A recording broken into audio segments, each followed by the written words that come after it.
Hi, friends and fellow entrepreneurs. I'm back, and thanks for joining me. Today, I want to talk about how you can launch and grow your business debt-free. I'm very passionate about this topic because I have made mistakes in the past and got myself into debt on my first company that I've had for 28 years. And it can become very, very painful. And then you're no longer working for yourself, you're working for the debt and the bank. Or if there is a silent partner, you're working for them. So you've given up your freedom to work for somebody else when really what you wanted to do was go into business for yourself.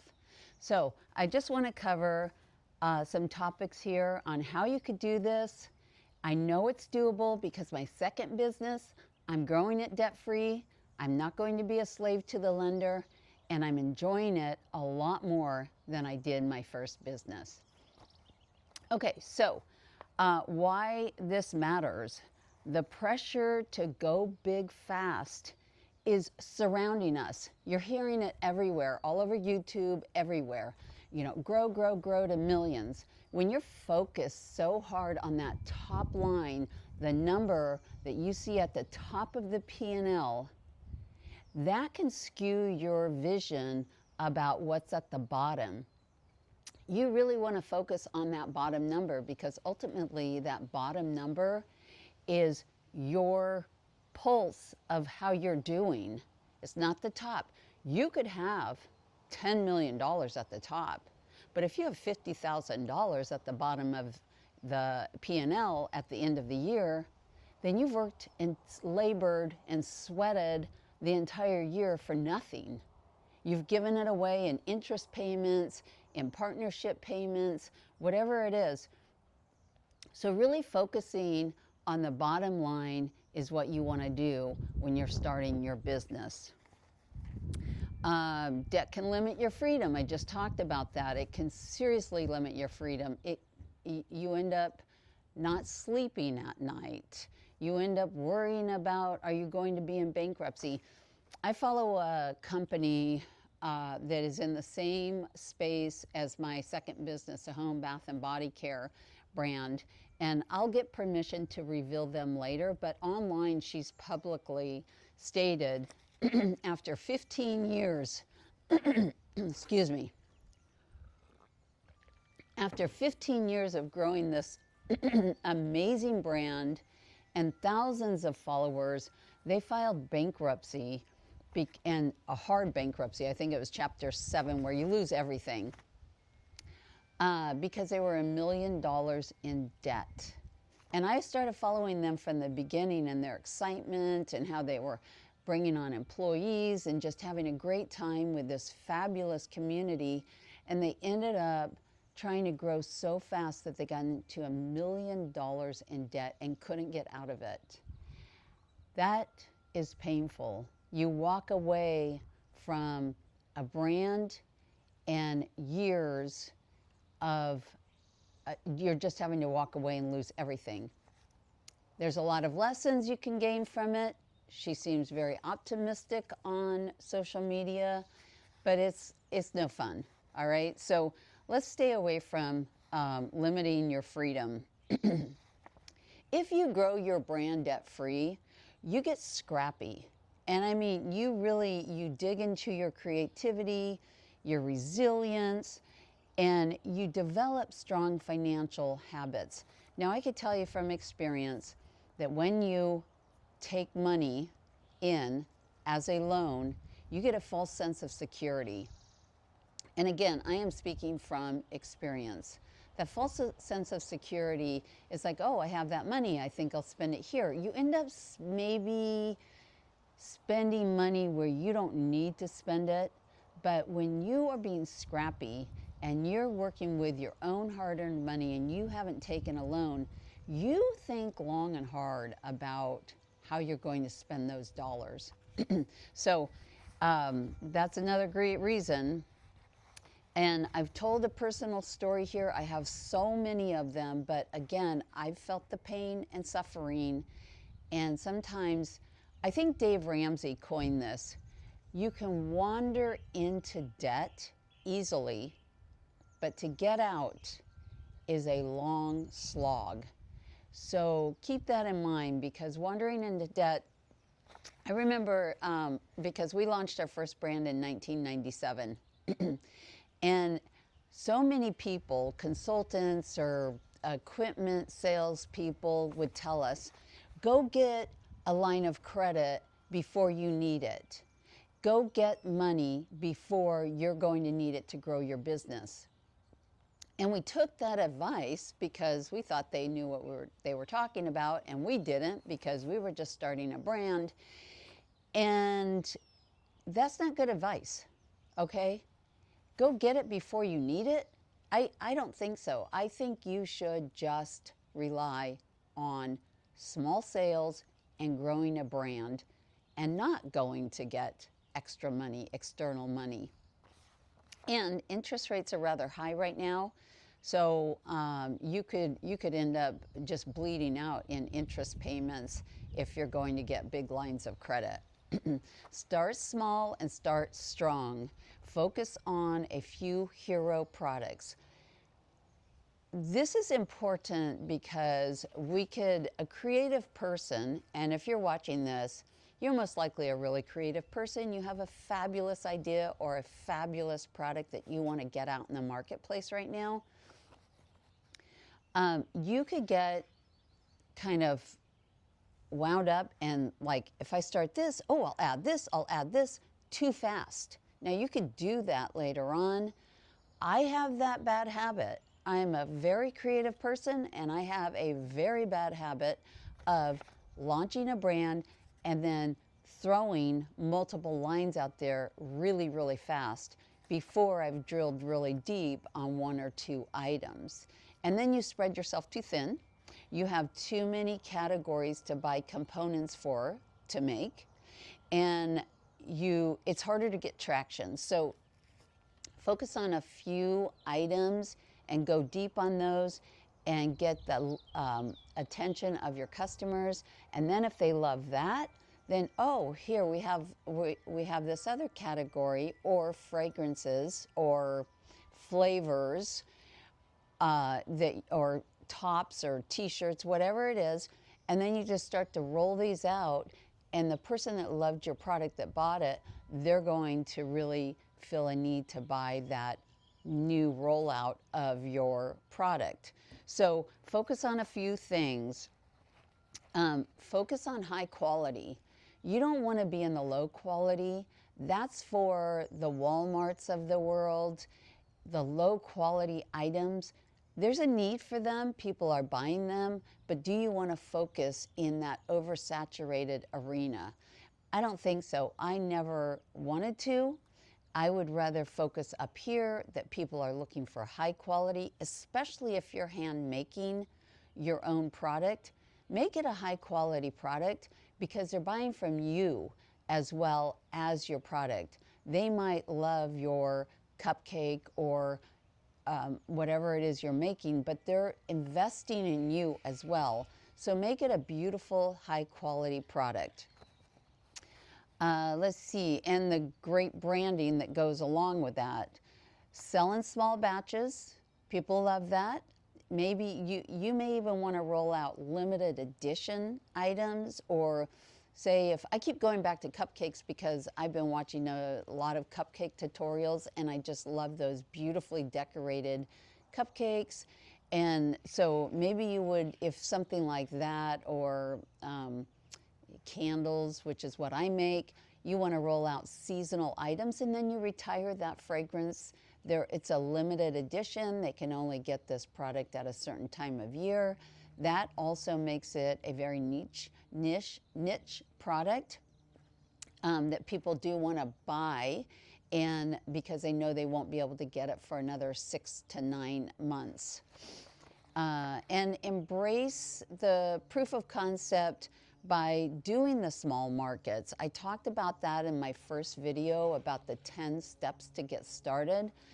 Go to the small markets. I love doing those. I don't do as many, but I started and grew my first business by going to these markets, and I'm doing a few now with my second product brand, because you get to know that the buyer, the consumer. They're giving you feedback by simply walking by or stopping and picking up your product and telling you how much they love it, or wrinkling their nose at it if they don't love it.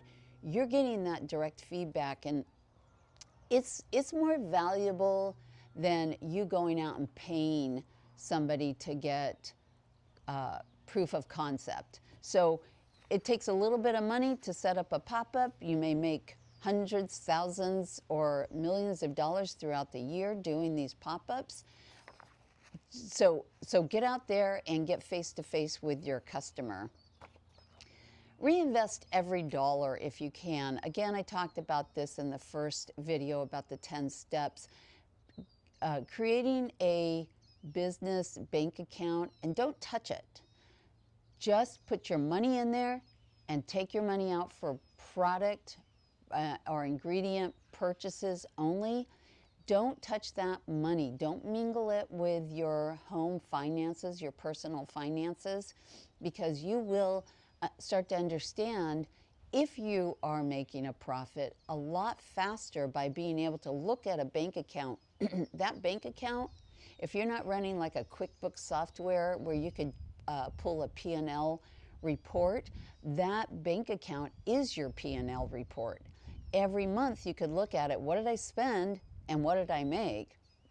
So if you don't touch it, you're just going to start to accumulate money and start to feel really good and empowered about your business as you're selling.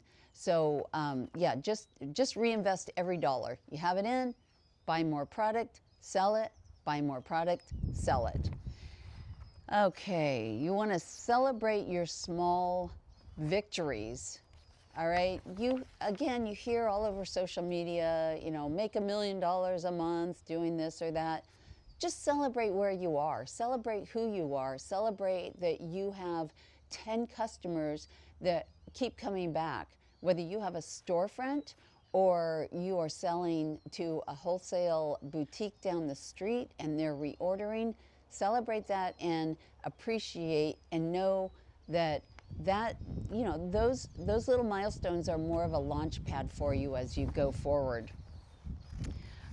Bootstrap your creativity. Like I said, don't go out there and get dollars. Just do your home studio, your DIY, your networking. Just bootstrap it all. And I mean, if you have children, I have a teenager, get your kids in bed and go work some hours in your office, whether it is planning out your next day, or you have a product that you're making from home and you couldn't get to it through the day. Just set aside small chunks of time where you know it can be, it's quiet time for you, and you can focus on what you're doing without any distractions. I love the Sell Direct to keep your margins high. I'm going to do a whole video on your gross profit margin, how to determine what is your gross profit margin, how much you're making at wholesale versus direct to the consumer. Obviously with wholesale, you're going to make a lower profit margin, but there is a certain threshold that you don't want to go below, because after you get all the other little expenses put in there, you're not making any money. But I do love the selling direct, going to the farmers markets, going to the pop-ups. If you're selling direct, you're keeping a much bigger profit margin, and hopefully that profit margin is at least 80% gross profit margin. All right. You can launch your own website. Again, I talked about in that my 10 steps to get started. I love my own website. I've always had my own website. I use the Shopify platform. There are others out there. I just don't know how they work. I have one brand on Etsy, but I could tell you it's a downer. It's a dud for me. I haven't invested any advertising. I know there's people that are making millions on Etsy. It's just not me, so I really can't give good advice about that platform. And I understand after watching several gurus in that space how Etsy is taking more and more fees now. They went public and they have a strong desire to please their investors more. This is what I've heard online, okay? I don't know for certain, but they have, what I'm hearing is that they have more of a desire to please their investors versus their creators.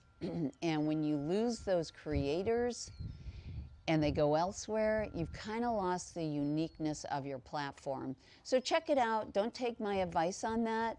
I know there's a lot of people making a lot of money on that platform. So just do a little research.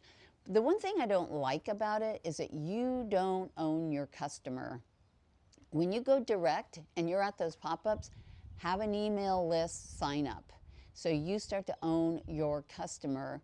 Don't sell that list to anybody and let them know right on the top, I'm not going to sell your name to anyone. I appreciate that you love my brand and that you want to hear from me, and I'm not going to share your information. They will love that, number one. And number two, why would you share that information? They want to buy from you. So when you're selling to the Etsys or the Amazons, you don't own your customer. They can't buy from you, and you can't reach out to them. From what I understand on Etsy, I think it's one of their rules is that you can't contact that customer. But again, check it out. I'm not an expert at all on that platform. So slow growth is strong growth. This is a point I'm just going to keep pounding home. Grow slowly. You're going to invest more deeper into the customers that love you. You're going to go deeper in the marketing on the products that you have. Instead of marketing 50 products, if you have 5 or 10, you can get behind them fully. I will tell you a little story about my food brand when I started. We started with 4 products, 3 jams and 1 sauce. I worked all summer long prior to start launching my brand in my home kitchen, developing these flavors. They were excellent. People loved them. I went out to the stores. I got orders right away. We opened up our production kitchen and we started making them. And then I started launching or creating new flavors, sauces and jams to go in the line. Fast forward 10 plus years later, I had almost 50 items in the line. And I was trying to keep up with some of the big brands on the market, they were big but small creative brands at the fancy food shows, the trade shows. And I was trying to mimic some of those companies instead of being myself. And I went too big. I went too deep. And as a result, I had probably 40–50% of the products that were they were all good, but they were lagging. So we would make a batch, which might be 100–200 cases, and they would sit in our warehouse for way too long. And then I had the core items, maybe the 20% of my core items. We would be making those every single week, and they would sell out. We'd make some more, we'd make some more. Well, we were using employees, electricity, overhead, space, everything for some of these brands that would sit for months in the warehouse and trickle out. And then I was wasting my time trying to market them, even though they were excellent flavors. They weren't selling fast enough. So I got smart and I was like, this is ridiculous. We're gonna cut that out, and I had to print labels and I held a lot of money up having these products sit for too long. So I started slashing, and then about 8–9 years ago, I went from overall about 50 products down to about 18. And I'm cutting it down a little bit more because about 15 of the items make the majority of the money. And that's what you need to be focused on. Where are you making your money? Go deep, sell more of those. Obviously, it's a loved product that you're making. Focus on it. Okay. Set your financial goals and you track your progress. Know your numbers, your monthly profit and loss. I did not understand how to read a profit and loss statement into several years of my business. I eventually hired a consultant, and she had a master's in business. I would sit with her, and she was absolutely fabulous. I love this lady. She did not make me feel dumb. Even though I was kind of dumb looking at my numbers, she sat with me and she just taught me how to understand the P&L and my sales numbers and, you know, just everything. And at that point, a light bulb went off and I started to understand where I was making money and where I was bleeding money and what was going wrong in my bottom line. So I'm going to eventually do a full video or episode on understanding your profit and loss, because I used to think, well, I'm not a numbers person. I am now. I absolutely love looking at the numbers because your numbers give you validation of what you're doing. You can set a simple spreadsheet. You can make a simple spreadsheet to understand your numbers. And again, just having that business bank account and you don't touch it for anything at all. You can also understand your numbers pretty clearly month to month. But I use QuickBooks and I have for about 20 plus years, and it gives me all the reports, but I don't recommend it necessarily starting out at day one because it is expensive and it's going to go a couple months, and if your company's blowing up and you have too many components coming in, get a software where you can kind of understand your costs easier. But again, you don't need it right off the bat, in my opinion. Okay, we did talk about debt, and debt isn't evil to some respects. I think debt's great when you are buying a house you can afford, because who has that kind of cash laying around for the most part? But you really don't want to start out with debt. And I guess if you, I hope your product is so well loved that you just blow up and you are just going strong 7 days a week and it turns into a multi-million-dollar business. That's my wish for you. I've had a company that has done millions, several millions in a year. You will go hard and fast, and it is a roller coaster ride, and it is absolutely crazy to be caught up in it, but it's fabulous too. But you really want to not let the craziness of your growth skew your thought process of going out there and getting debt. So go slow if you can and try to manage it debt-free. You will thank me later. So my closing messages here is, you don't need a bank loan to build your beautiful brand, okay? I'm going to harp that at home. Walk into the bank and have them smile at you because you have thousands, tens of thousands of dollars in your account. They're going to try to sell you the minute you walk in and they see your smiling face because you're debt-free and you're making millions of dollars and you have a gorgeous brand and you're working for yourself. That bank loan officer is going to try to get your attention and make sure you have their credit card and you're pulling a line of credit from them. At that point, they are your best friend, all right? But if the table's turned and you borrowed that money and then you can't pay that loan back, they're not so much your friend. So try to do it debt-free. I really want you to be successful. So just rely on your grit, your tenacity, and patience. If you're doing this, if you're watching this, I know you're tough, okay? You want out of whatever current situation you're in, you know, maybe dropping your kids off at daycare and going and punching the clock somewhere. You don't want that. You want to be home with your kids. You want to work from home. You might have an aging parent that you need to spend more time with, and you need to work different hours. This is the time to do it.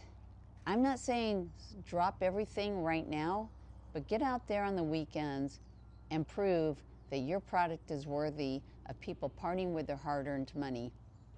It is such a nice feeling when people compliment you and they pull their money out of their pocket and they buy your product and they walk away super happy about it. That's what you want, and that's what I want for you. And in closing, you know, this is going to be the best journey of your life. I think I closed on my last video on this, or maybe I said it somewhere in the middle. Don't worry if you get negative comments from people. If they say they don't like the smell of that, or they don't like the taste of that, or that design is ugly. Sometimes people deliver a message kind of rude, but they're doing you a favor. Some of the best lessons I've learned in life is when I felt insulted because I went home and I thought about it. I didn't dwell on it, and it didn't hurt my ego as much as I thought, okay, why did they tell me that? And it forced me to make changes so I could become better. So when somebody tells you something that is negative or maybe constructive, look at it in constructive. And I'm not talking about mean people that just want to insult the way you look or the way you dress. I'm talking about if they want to tell you, if they comment on your product and you weren't expecting it, just listen. If it's just one person out of 1,000, ignore them. But if it's kind of a consistent pattern, you need to pay attention and you need to go back and fix whatever is wrong with your product so you can be way more successful. Thanks for watching. I can't wait to come back here and share more tips about launching your product, because there are profits in your product. So go out there and crush it. Have a fabulous day, and I will see you back here soon.